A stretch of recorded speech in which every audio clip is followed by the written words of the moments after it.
تو این ویدیو قراره بریم سراغ چیزی که همیشه هیجان انگیزه، جنگنده‌ها، پرنده‌های آهنین نیروی هوایی ایران که هر کدوم داستان، قدرت و رازهای خودشونو دارن. از چالاکی F5 گرفته تا سوت سوخو 35 تازه وارد، از بمباران‌های دقیق F4 گرفته تا قدرت میراژ F1 و حتی جنگنده‌های چینی F7 که تو دوران تحریم‌ها ناجی آسمان ایران شدن. اما فکر نکنید این ویدیوی خشک و خسته کننده است. نه، امروز می‌خوایم زاویه‌ای متفاوت رو ببینیم. مزایای این جنگنده‌ها چیه؟ چرا هنوز بعد از این همه سال انقدر مهم و قدرتمندن؟ و اینکه چه چیزی باعث شده ایران از این پرنده ها برای ساخت جنگنده های جدید الهام بگیره. بریم سراغشون. شماره 10 F5 تایگر. تو میانه دهه 1960 نیروی هوایی ایران خیلی سریع شروع به رشد کرد. شاه با خروج انگلیسی‌ها از خلیج فارس تصمیم گرفت ارتش و مخصوصاً ناوگان هوایی رو توسعه بده.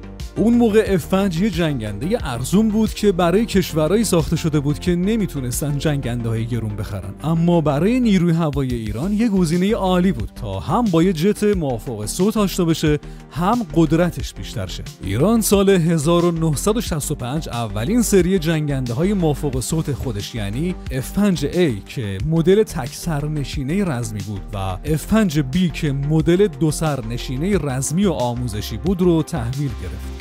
کلاً 104 تا F5A و 23 تا F5B گرفتیم. اینا جنگنده‌های سبک بودن که رادار نداشتن و بهشون میگفتن جنگنده‌های روزپرواز. نداشتن رادار یه محدودیت بود، ولی چالاکی این هواپیماها تو داگ فایت یه امتیاز حسابی بود. تا سال 1974 ایران مدل‌های پیشرفته‌تر این هواپیماها به نام F5E و F5F رو هم تحویل گرفت که به تایگر 2 معروف بودن. این مدل‌های رادار ساده داشتن که بیشتر برای شرایط بد آب و هوایی طراحی شده بودن و بردشون هم کم بود. این برد کم هم باعث شده بود که تاثیر عملیاتی زیادی نداشته باشن، جوری که در زمان جنگ خیلی وقت رادار رو برمی داشتن تا جا برای قرار دادن سلاح بیشتر باز بشه.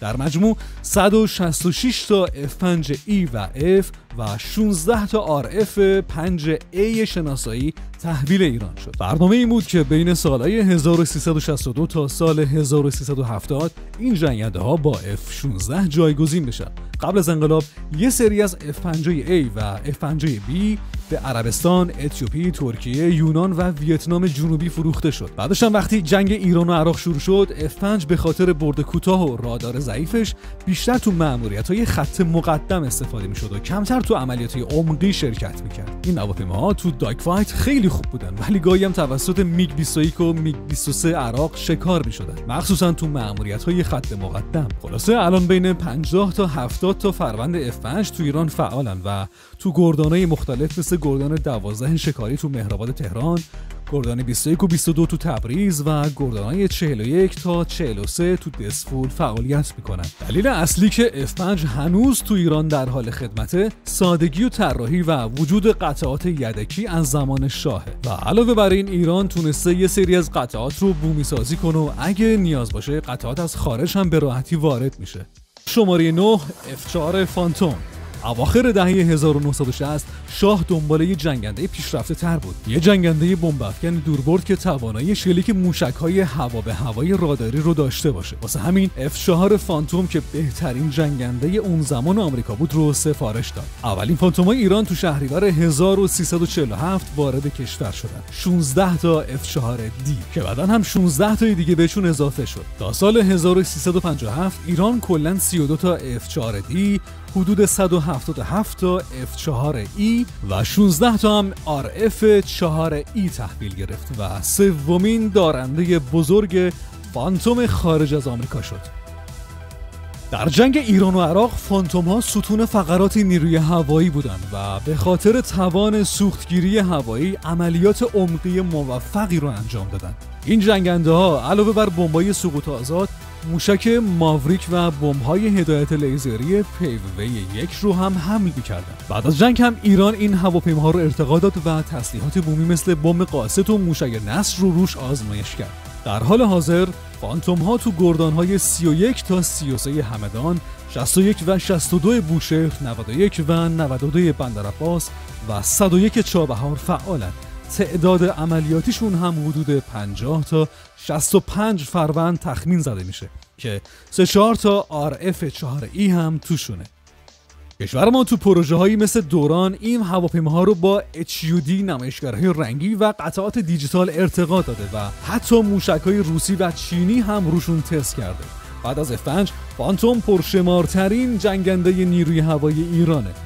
اما قبل از اینکه جنگنده هشتم رو بخوایم معرفی کنیم، ازتون میخوایم برای حمایت از ما این ویدیو رو لایک کنید و نظرتون رو کامنت کنید. حتما کانال ما رو هم سابسکرایب کنید. شماره 8 F-14 تامکت. تامکت به معنی گربه نره و به دلیل قدرت و چالاکی این جنگنده این اسم روش گذاشته شده. این موضوع رو به خاطر داشته باشید که کلاً کشورها برای مقابله با هم باید آماده باشند و به همین منظور در میانه دهه 1970 برای مقابله با فاکسپت‌های شوروی ایران تصمیم گرفت شکاری پیشرفته F-14 تامکت رو سفارش بده.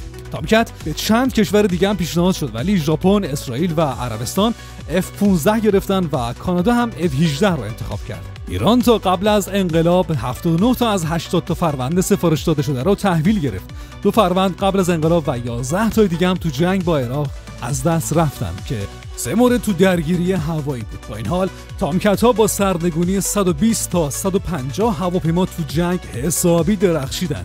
ایران حدود 250 تا 285 موشک فونیکس برای تامکت ها گرفت که اول جنگ تنها موشک های عملیاتیشون بود. بعدش روشون موشک های سایندروینر و اسپارو هم نصب شد، ولی به خاطر عملکرد ضعیف اسپارو ایران وسط جنگ موشک هاک رو نصب کرد.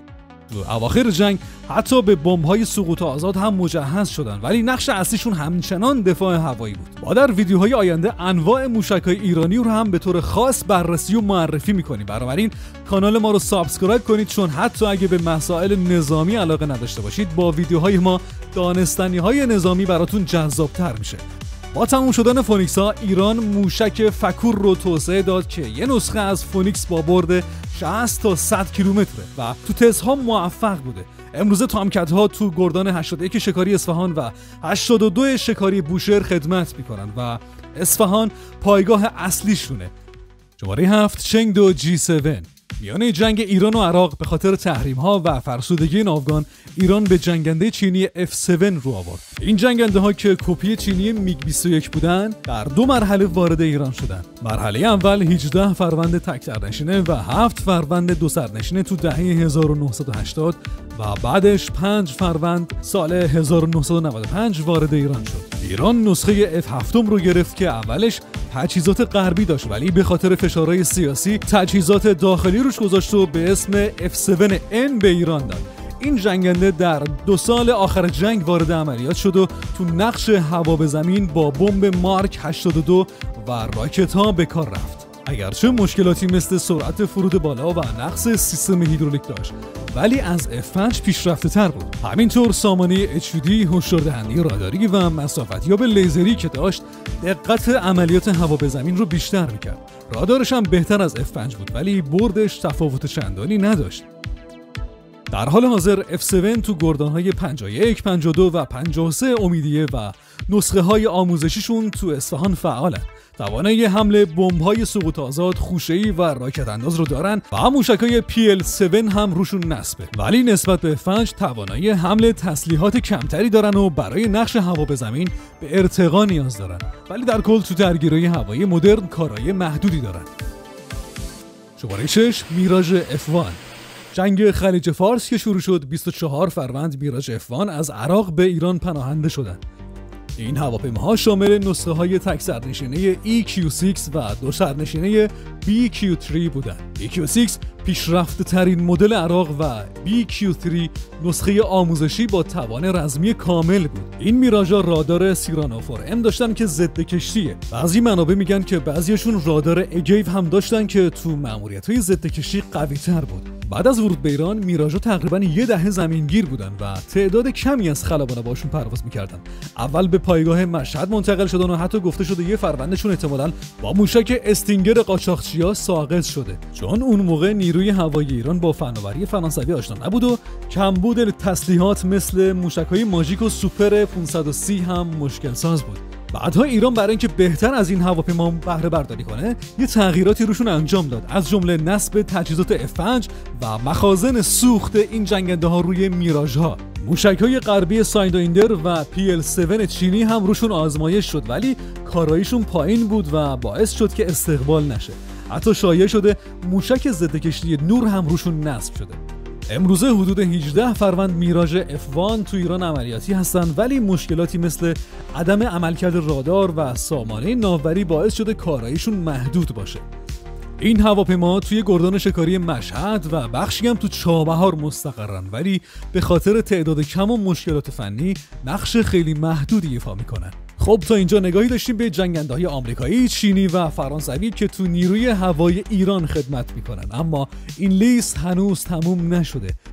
تو قسمت بعدی میریم سراغ جنگنده‌های روسی و مخصوصاً سوخو 35 تازه واردمون و همچنین مدل‌های بومی خودمون که تو این سالها ساخته شدن تا این لیست 10 تاییمون تکمیل بشه.